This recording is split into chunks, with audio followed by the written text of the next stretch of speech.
ẹ kú dédé wòyí gbogbo ọmọ Nàìjà, gbogbo ọmọ Èkó, ẹ̀yin Èkó ni mo fẹ́ bá sọ̀rọ̀. Ẹ jọ̀ọ́ nítorí Ọlọ́run, ọ̀la nìbò, ẹ bọ́ síta ẹ dìbò, kí kálukú dìbò kó dẹ̀ padà sílé ẹ̀. Ẹ jọ̀ọ́ nítorí Ọlọ́run, gbogbo ẹ̀yin ọmọ Yorùbá, ẹ̀yin Àwórì, ẹ dìde, ẹ̀yin Igbo people, all our brothers Igbos, you have business in Lagos, Èkó ò ní bàjẹ́. Let everybody get up and vote for Sanwo Olu, please, so that kí gbogbo nǹkan kó ṣe kíni kó máa tẹ̀síwájú, kí kó lè máa dùn lọ. Ẹ dìbò fún Sanwo Olu, Èkó ò ní bàjẹ́ o. Ẹ má dúró sílé ń jọ́ọ̀bù kí ẹ lọ repo sínú jẹnẹrétọ̀ kí ẹ máa wo fíìmù kí ẹ ní kò kàn mí kò kàn mí. Ẹ rántí orin King Saheed Òṣùpá tó ní ẹtù lọ́lọ́dẹ fẹ́ pa òun lọ́jọ́ yẹn, ó sáré òkú ọ̀nà gbọ̀ngàn, ó délé ẹ̀kọ́ ló bá tún di ẹ̀bà ní bọ́lọ́dẹ má parí bọ́lọ́dẹ bá parí òun láti ṣáàbì. So ẹkùn ní kí ló kọ òun kí ni kí wọ́n tún fẹ́ ná mi nígbà tí mo lọ́dẹ sí ìlú dáadáa.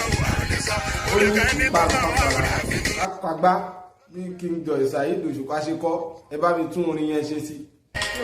Ó ní ìgbà tí ọlọ́dẹ pẹ́ ti tán, ó mú egungun òun ló fi rọpà tó wá fi pa ẹkùn. Ṣẹ́ẹ̀tì ní kò kàn mí nìyẹn. Ṣé ẹ bá ní kò kàn mí pé àwa èmi ò sí lẹ́kọ̀ọ́, mi ò lórí ọ̀gá àti ìdìbò lẹ́kọ̀ọ́, mo ti fọ́ sí Ogun State get but n tá à ń rí wájú là ń sọ yìí. Ẹ má ní kò kàn yín o, ẹ má lẹ ẹ̀yin youth ẹ má lọ dó sórí títì máa gbá bọ́ọ̀lù jọ́bọ̀ ó kàn yín o. We are talking of your future. Tí nǹkan bá ti ẹ̀kùn díẹ̀ káàtó, àwọn aṣíwájú wa náà wọ́n ti mọ̀. Brother wa Sanwo Olu àti àtáàkì wọn àti sọ̀rọ̀ sí wọn, wọ́n ti mọ̀. Àwọn náà máa ṣe correction bí wọ́n ti ṣe correction. Wọ́n á délé, wọ́n á dé oko gbogbo èèyàn ọlọ́jà, wọ́n á súnmọ́ yín, wọ́n máa ràn yín lọ́wọ́. Wọ́n máa fi owó ran ẹ̀yin ọlọ́jà lọ́wọ́. Tẹ́ ẹ̀ ní san èlé sí orí owó, ẹ máa gbádùn ìjọba tó ń lọ lọ́wọ́ yìí. Lọ́lá bàbá wa Bọ́lá Ahmed Tinubu, ẹ jẹ́ gbogbo nǹkan tó ń sàn lókè, ẹ jẹ́ kó sàn désàlẹ̀.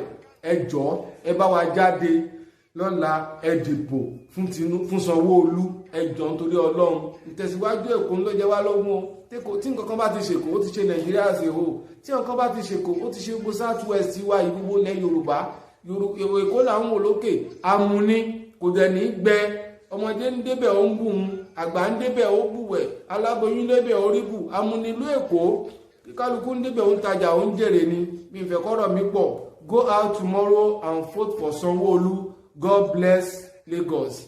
God bless Lagos. God bless Nigeria. Lágbára Ọlọ́run, Èkó ò ní bàjẹ́ o.